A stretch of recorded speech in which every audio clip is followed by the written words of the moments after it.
കർത്താവിൻ്റെ അതിപരിശുദ്ധ നാമം ഇന്ന് പ്രഭാതത്തിലും മഹത്വപ്പെടുമാറാകട്ടെ. എല്ലാ സഹോദരങ്ങൾക്കും വേഗം വരുന്ന യേശുക്രിസ്തുവിൻ്റെ അനുഗ്രഹീത നാമത്തിൽ വിശുദ്ധ വന്ദനത്തെ അറിയിക്കുന്നു. നാമോ അവിടുന്ന് മേയ്ക്കുന്ന ജനവും അവിടുത്തെ കൈക്കലെ ആടുകളും തന്നെ. ആട് പറഞ്ഞിട്ടല്ല ഇടയൻ മുമ്പിൽ പോകുന്നത്. ഇന്നടത്തേക്ക് കൊണ്ടുപോകണമെന്ന് ആട് പറഞ്ഞിട്ടുമല്ല കൊണ്ടുപോകുന്നത്. ശ്രേഷ്ഠകരമായ മേച്ചിലിൽ, പച്ചമേച്ചിലിൽ സ്വസ്ഥതയുള്ള വെള്ളത്തിനരികത്തേക്ക് സ്വസ്ഥമായി വെള്ളം കുടിക്കത്തക്ക രീതി ഒരു ശക്തിയും വന്ന് പീഡിപ്പിക്കാതെ വണ്ണം അവർക്ക് സന്തോഷത്തോടെ വസിക്കാൻ നല്ല ഇടയൻ എല്ലാ സംവിധാനങ്ങളും ഒരുക്കും.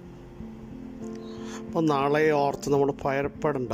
ഇന്നതായി എങ്ങനെ, എവിടെ, എപ്പോൾ എന്ന് ചിന്തിച്ച് ആരെങ്കിലും ഭയപ്പെടുന്നെങ്കിൽ നാളുകളിൽ കരുതാമെന്ന് പറഞ്ഞവൻ മാത്രമല്ല, ഇന്നലെ നടത്തിയവൻ ആരാന്നൂടെ വ്യക്തമായി നമുക്ക് മനസ്സിലാക്കാനിടയാവണം.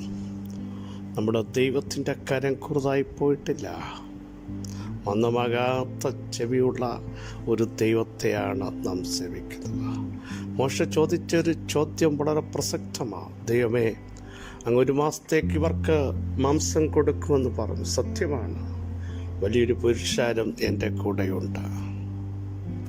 സമുദ്രത്തിലെ മത്സ്യത്തെ മൊത്തം പിടിച്ചുകൂട്ടിയാൽ അതിന് തികയുമോ? അല്ല, ഇത്ര മാടുകളെ അറക്കേണ്ടി വരും. മനുഷ്യമായ വഴികളാണ് ദൈവത്തോട് ചോദിച്ചത്. തൻ്റെ മുമ്പിൽ പരിധിയുണ്ട്, പരിമിതിയുണ്ട്. പക്ഷേ ഈ പകൽ പരിശുദ്ധാത്മാവിന് പറയാനുള്ളത്, മോശേ, നീ ചോദിച്ച ദൈവം ആരാന്ന് നിനക്കറിയാമോ?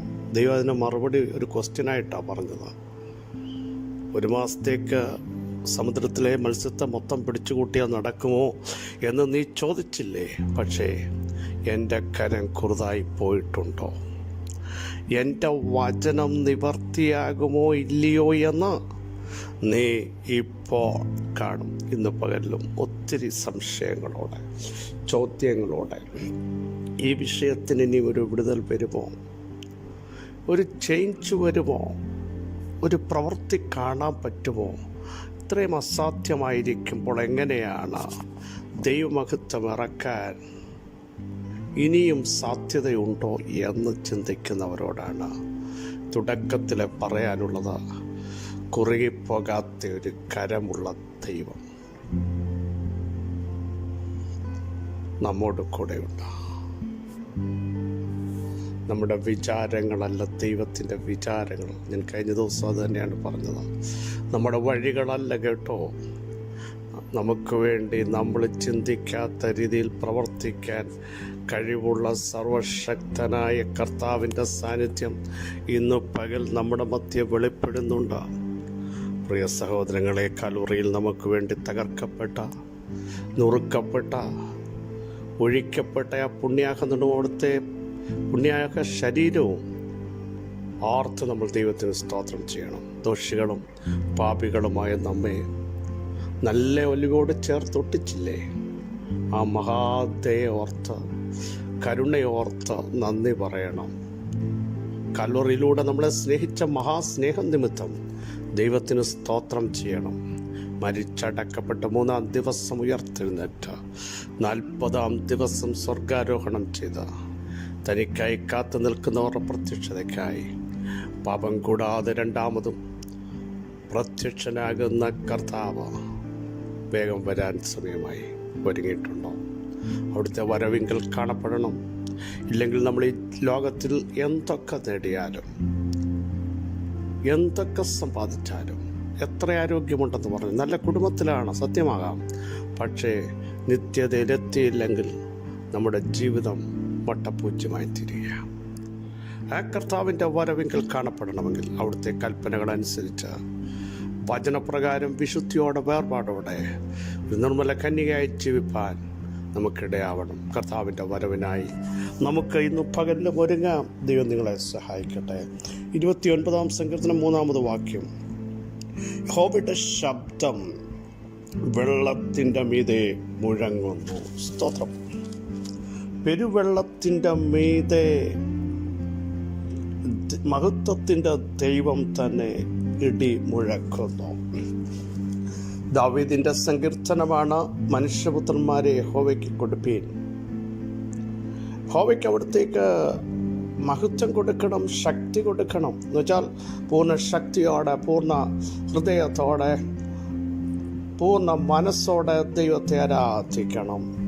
മുഴുവൻ മഹത്വവും ദൈവത്തിന് കൊടുക്കണമെന്നാണ് അവിടെ പറഞ്ഞിരിക്കുന്നത്.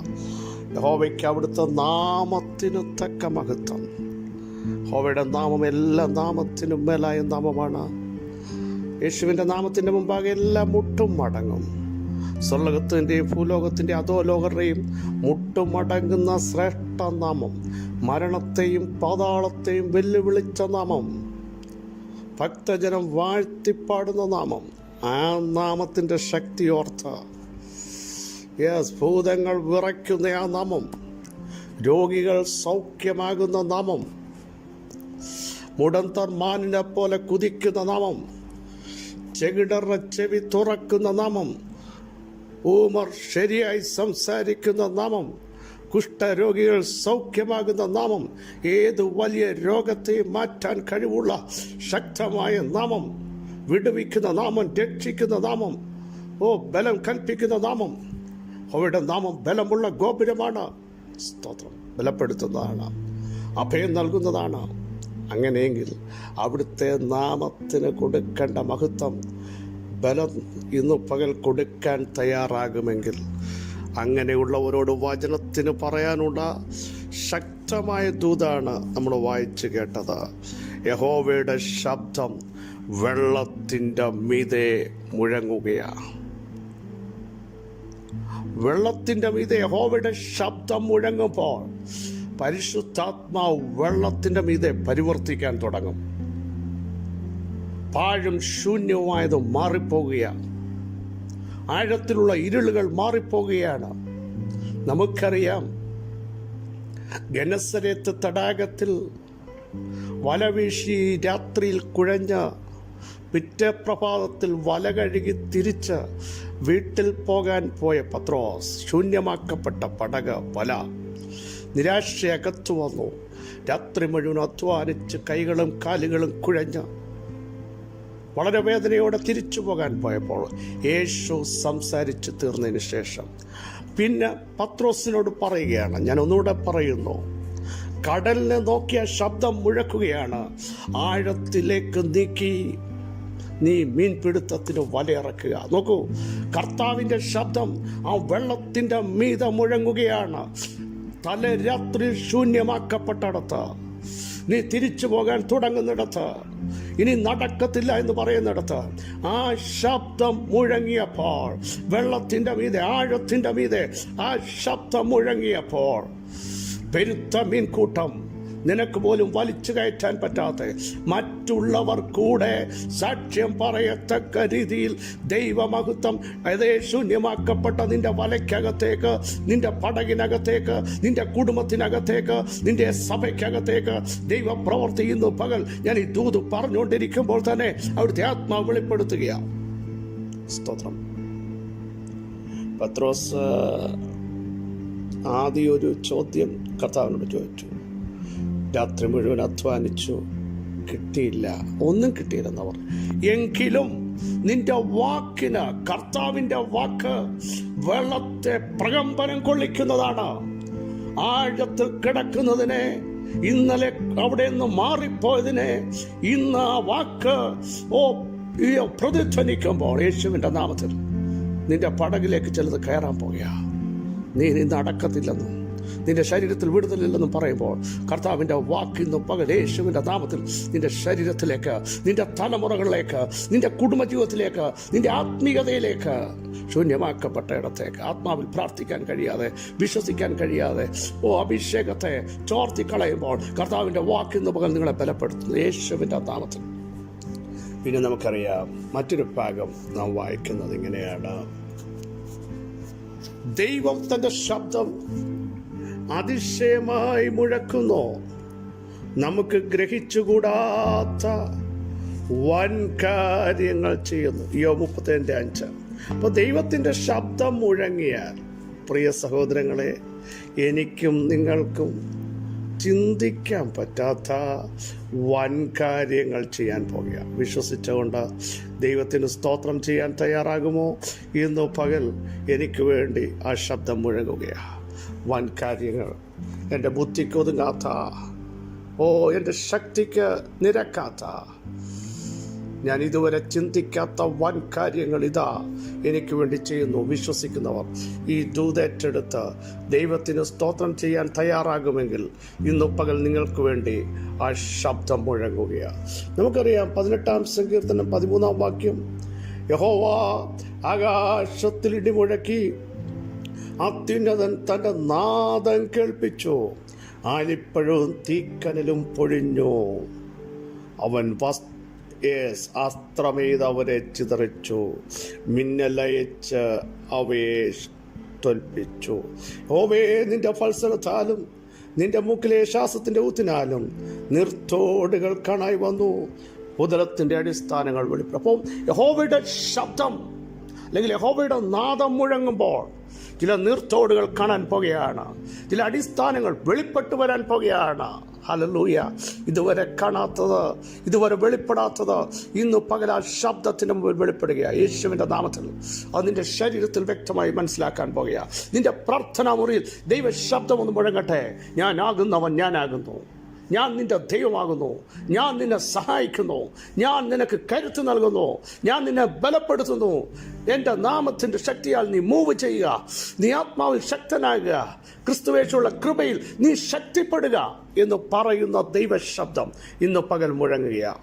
മഹത്വത്തിൻ്റെ പ്രത്യാശയായ ഞങ്ങളുടെ ദൈവമേ, സ്വർഗസ്ഥ പിതാവേ, ശ്രേഷ്ഠകരമായ ശബ്ദം മഹിമയോടെ വെള്ളത്തിൻ്റെ മീതെ മുഴങ്ങിയപ്പോൾ തലേ രാത്രി ശൂന്യമാക്കപ്പെട്ടിടത്ത് ഒരു വലിയ മീൻകൂട്ടം കയറിയതുപോലെ ആ ശബ്ദം മുഴങ്ങുമ്പോൾ ഞങ്ങൾക്ക് ഗ്രഹിച്ചുകൂടാൻ പറ്റാത്ത വൻ കാര്യങ്ങൾ നടന്നതുപോലെ ആ ശബ്ദം മുഴങ്ങിയപ്പോൾ തീക്കനലും ആലിപ്പഴവും ഉയരത്തുനിന്ന് പെയ്തിറങ്ങിയതുപോലെ, ചില അടിസ്ഥാനങ്ങൾ വെളിപ്പെട്ടു പോകുന്നതുപോലെ, നിർത്തോടുകൾ കാണാൻ പറ്റിയതുപോലെ ഇന്ന് പകൽ ഞങ്ങൾ പ്രാർത്ഥിക്കുമ്പോൾ ആ ശബ്ദം ഞങ്ങളുടെ കുടുംബത്തിനകത്ത്, ഞങ്ങളുടെ തലമുറകളിൽ, ഞങ്ങളുടെ ശരീരത്തിൽ, ഞങ്ങളുടെ മൈൻഡിൽ മുഴങ്ങട്ടെ. യേശുവിൻ്റെ ശബ്ദം കാദേശ് മരുവിന് നടക്കുന്ന, വനങ്ങളുടെ തോലിരിക്കുന്ന, മൺപേടകളെ പ്രസവിക്കുമാറാക്കുന്ന ആ ശബ്ദം ഇന്ന് പകൽ ഞങ്ങൾക്ക് വേണ്ടി മുഴങ്ങുന്നതിനായി സ്തോത്രം. അങ്ങ് നൽകിയ എല്ലാ വിടുതലുകൾക്കായി സ്തോത്രം. യേശുവിൻ നാമം തന്നെ. ആമേൻ, ആമേൻ. ക്രിസ്തുവിൽ വാത്സല്യ സഹോദരങ്ങളെ, അവിടത്തേക്ക് മഹത്വം കൊടുക്കൂ, അവിടത്തേക്ക് മുഴുമഹത്വം കൊടുക്കൂ. എങ്കിൽ ദൈവശബ്ദം നിങ്ങൾക്ക് വേണ്ടി നിങ്ങളുടെ പ്രാർത്ഥനാ മുറിയിൽ മുഴങ്ങും, നിങ്ങളുടെ വിഷയത്തിന്മേൽ മുഴങ്ങും. ചില അടിസ്ഥാനങ്ങൾ വെളിപ്പെടും, ചില വിടുതലുകൾ കാണും. ഈ വചനങ്ങളാൽ അവിടെ സഹായിക്കട്ടെ. ക്രിസ്തുവിൽ നിങ്ങളുടെ സഹോദരൻ പാസ്റ്റർ ബിജു മാത്യു.